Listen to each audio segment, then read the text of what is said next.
ডিভোর্সের 6 মাস পর সন্তানের সাথে দেখা করতে আসছে মা, অভিমানে কথা বলেনি সন্তান। ভিডিওটা কমপ্লিট দেখেন। যারা বর্তমানে ডিভোর্সি আবুরা আছেন তারা ভিডিওটা দেখবেন, আশা করি অনেক কিছু বুঝতে পারবেন, আপনাদের সাথে মিলে যাবে। বিষয়টা হচ্ছে যে আমাদের দেশে বর্তমানে যে একটা পরিস্থিতি, হ্যাঁ, যে কথার কথা স্বামী স্ত্রী ঝগড়া করে ডিভোর্স দিয়ে দেয়। আসলে ডিভোর্স হওয়ার পরে যে কি হচ্ছে একটা জীবন, যেমন সন্তান, এই সন্তানটা বিশেষ করে মায়ের উপরে কি ক্ষোভ, দেখেন কি অভিমান, মায়ের সাথে কথা বলে না।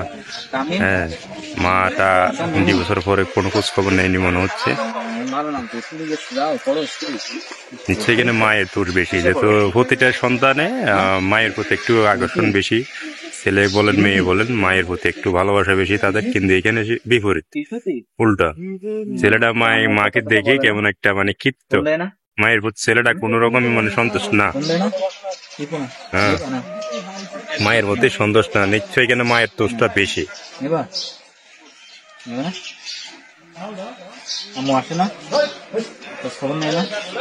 আসলে এই ভিডিও থেকে একটা জিনিস চিন্তা করবেন সবাই, ডিভোর্স তো হয়ে গেলেন আপনি, ছেলে মনের উপরে স্বামীও গেলে বিয়ে করে একদিক হয়ে গেল, স্ত্রী আপনার একদিকে গেল, মাঝে যে একটা সন্তান, আপনার ছেলে মেয়ে যে একটা মানে এদের জীবনটা কেমন একটা অন্ধকার হয়ে যাবে, সেই চিন্তাটা কেউ করে না। ডিভোর্সটা তো একজন না, স্বামী শুধু স্ত্রী সেটা না, একটা ডিভোর্সের সাথে জড়িয়ে আছে একটা সন্তানের ভবিষ্যৎ।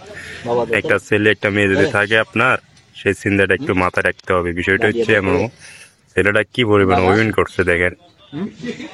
আসলে আমি ভিডিওটা দেখার পরে কি আমার কাছে অনেক খারাপ লাগছে। জানি না ঘটনাটা কোথায়, তবে অনেক খারাপ লাগছে। কথা বলেন, দেখেন আসলে ভালো কথা বলেন। মুখ ঘুরাই নি, আপনারা কি বাধা বোনাই? তুমি আমার সাইকেল চাইছিল আমার কাছে, তখন আমি সাইকেল কিনে দেবেন, আমার সাইকেল কিনে আবার দিয়ে যাবে। আর কাল দিন করে আমি দিয়ে দেবো, তুমি আসতেছো না, কালকে তুমি সাইকেল কিনে আবার এভাবে দিয়ে গেছে বরাবর। চলো, আমার ভয় লাগতেছে কেন, কাঁপতেছে কেন? মহিলাটা নিয়ে আসছে যে ওনার পরবর্তী যার সাথে বিয়ে হয়েছে সেই স্বামীকে নিয়ে আসছে আসলে ছেলেটার সাথে দেখা করার জন্য, কিন্তু ছেলে মার প্রতি এত রাগ, রাগের কারণে সে মার সাথে কথা পর্যন্ত বলেন, টাকা দেয় এভাবে দেয় এভাবে দেয়, কথা বলেন, কি পরিমাণ রাগ। জিনিস দেখেন আসলে সে একটা ব্যতিক্রমী ভিডিও আপনাদের দৃশ্য দেখানোর জন্য ভিডিও ধারণ করেছি। এই ছেলেটি তার মা বাবা থেকে এখন বিচ্ছিন্ন, মানে মা থেকে এখন বিচ্ছিন্ন, মানে বাড়িতে পারিবারিক কলহের সূত্র ধরে মা তার সংসার ছেড়ে চলে যায় ওই বাচ্চা রেখে। পরবর্তীতে হয়তো বিভিন্ন সময় যোগাযোগ করছে, কথা বলছে, ফোনে টোনে কথা বলছে, কিন্তু 6 মাসের ভিতরে, কতদিন পরে আসছেন আপনি? 6-7 মাস তার মা তার কাছে ছিল না। এখন 6 মাস পরে তার মা কিন্তু নারীর টানে চলে আসছে বাচ্চার সাথে দেখা করার জন্য। পাশেই এই মহিলাটা ক্যাম্পে গেছে শুধু বাচ্চাটার সাথে একটু দেখা করবে। এখানে আসলে একটা মন্তব্য করবেন, এখানে দোষটা কার হইতে পারে, কি দোষটা কি মহিলাটার দোষ ছিল নাকি ছেলেটার বাবার দোষ ছিল?